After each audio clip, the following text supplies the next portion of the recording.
There are a lot of different ways to turn a beat catalogue into income, yet most producers seem to know little about the business side of beat making beyond putting a PayPal button onto a SoundClick page.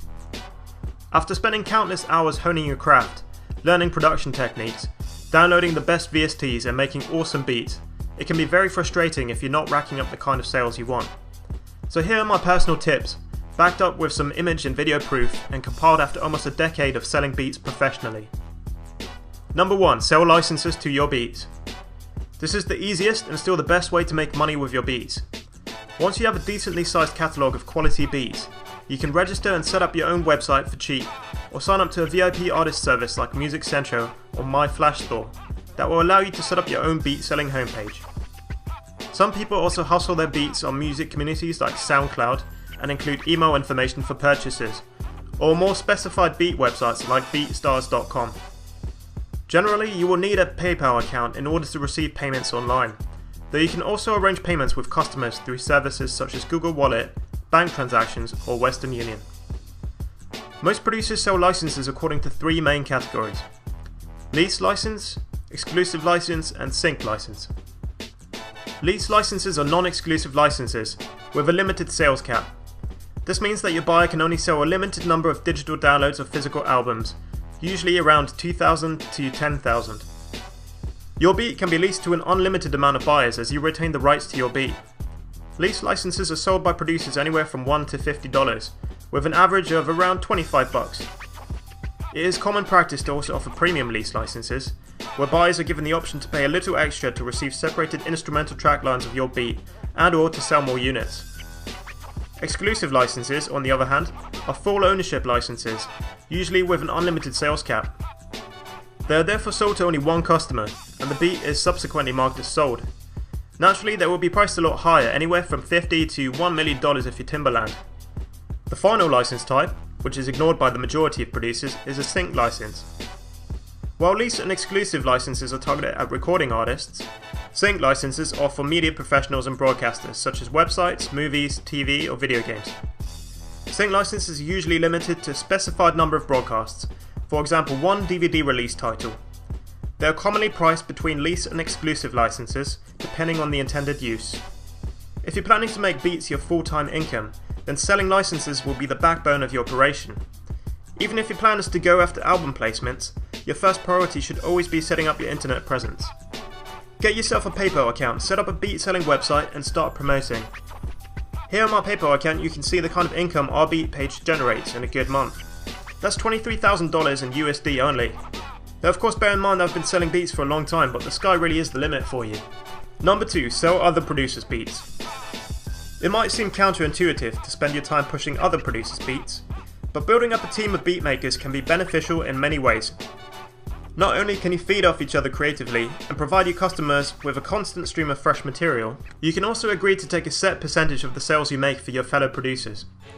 If you put together a strong team with a diverse range of beat styles, you can greatly increase your market share and divide marketing duties. Everyone benefits. Number 3. Sell MP3 downloads. A lot of producers neglect selling MP3 downloads to their beats, opting instead to give out free downloads, or not to allow any downloading at all. However, giving out MP3 downloads for 99 cents or $1.99 for example, can actually be a great additional revenue source. Essentially this is free money, as you can make it clear to your customers that the MP3 downloads are intended for non-profit use only.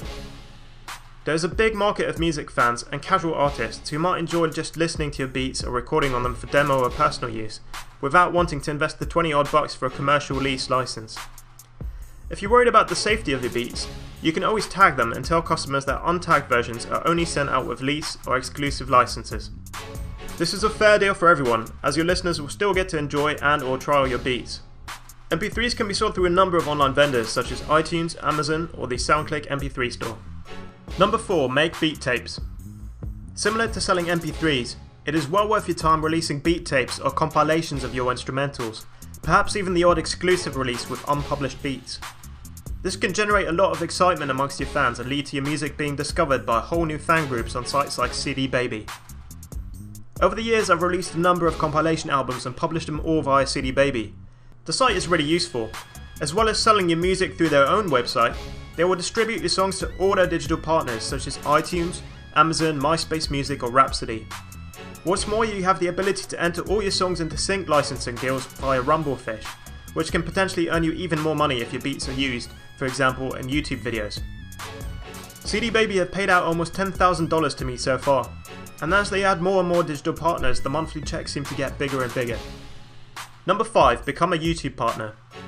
Becoming a YouTube partner, and subsequently having sponsored advertisements displayed in your videos, is more of a long-term strategy, as it will take you a while to get to a point where you're making decent money.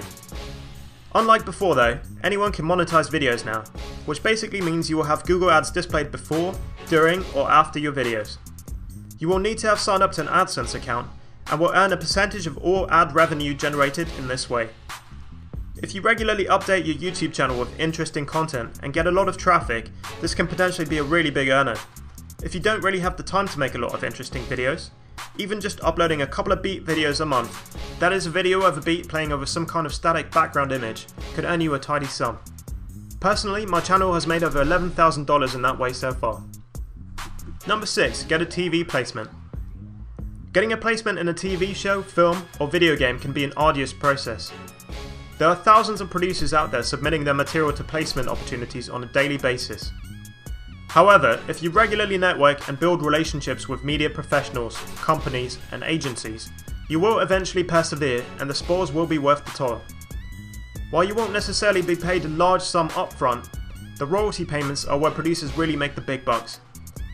In order to benefit from this, it is essential that you are registered with a royalty collection association such as BMI, ASCAP, SESAC or PRS. TV stations in the US in particular pay out large sums just for short music segments in their programming. My last quarterly royalty check from the PRS was for a single placement on CBS Sports, and that was something around $4,200 for 30 seconds of a beat. That's not too bad, right? Number 7. Get your beats on internet radio. Getting your beats onto a regular radio station can be pretty hard, as by and large stations are only interested in full songs. However, internet radio stations are a different matter.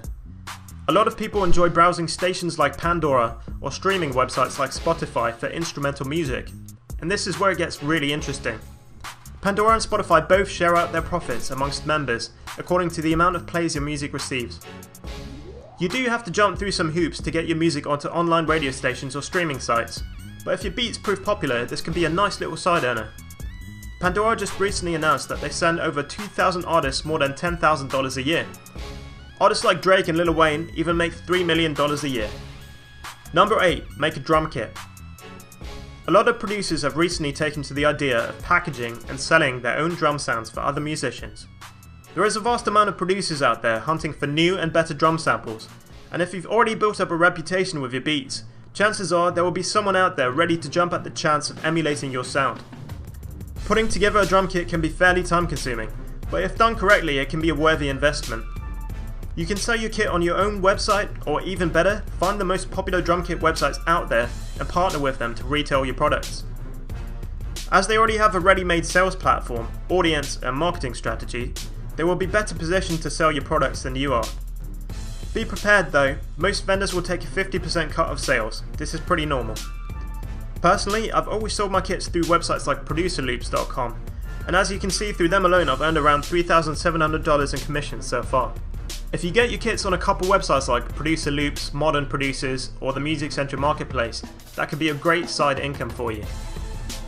Number 9. Submit your beats to music libraries. There are a big number of music libraries and stock music websites online, ranging from general sites to industry-specific sites for film music, ad music, or video game music. When you upload your beats to these sites, you will usually have to enter into non-exclusive sub-publishing agreement, which basically means you are signing over the right for those websites to make money with your music in exchange for a profit share. They will usually charge somewhere in the region of 50 to 75%, so that's a pretty big chunk. However, a lot of producers make a good amount of money licensing their beats through websites such as Pump Audio or Audio Jungle. The customers of these sites are usually video creators, advertisers, or website owners. So by uploading your music to these sites, you can reach a new audience outside of the recording artists. Just make sure you read any contract you sign with these websites very carefully, as some of them are known to be fairly cutthroat. Number 10. Be creative. Okay, so this last one is a bit of a cop-out, but what I'm trying to say is that there are an endless number of ways in which you can make money from beats. You're certainly not limited to selling licenses through a website or hustling your beats to artists for placements. There are many other avenues I haven't covered in this list, and probably a whole lot more I've never even thought about. You could run song contests for artists with a paid submission, for example, like we did here earlier in the year. Or you could write an ebook or get paid for product placements on your website. If you come up with any more great ideas or want to collaborate on an innovative project, you're always welcome to hit me up. That's all from me, AD. I'll see you next time.